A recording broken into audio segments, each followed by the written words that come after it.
canal. Hoje... Deixa dentro da bolsa, quando vier trazer de volta. Pois bote aí. É melhor do que o outro. Entendi, meu filho? Tu já entrou no eixo da Guanabara, como é que tá? Não. Só o luxo. Pão de açúcar agora, é? Mas melhorou depois que tu chegou lá? Quando eu cheguei já tinha desandado já.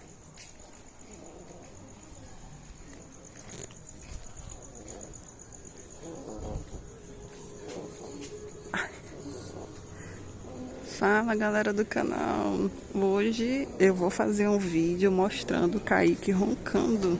É isso mesmo, galera. O Kaique roncando.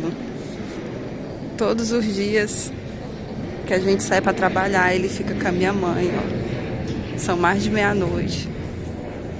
A gente passa lá, pega ele para levar para casa.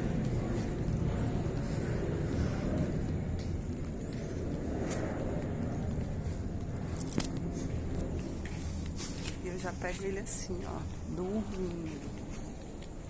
Ele está roncando. Não sei se vai dar pra captar aí o...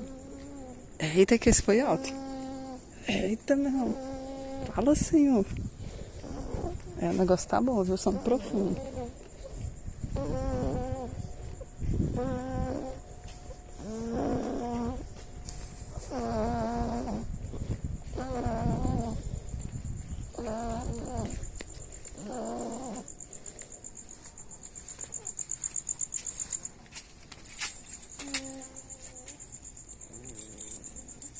E vou tirar aqui, ó. Oh, meu Deus, que coisa mais fofinha.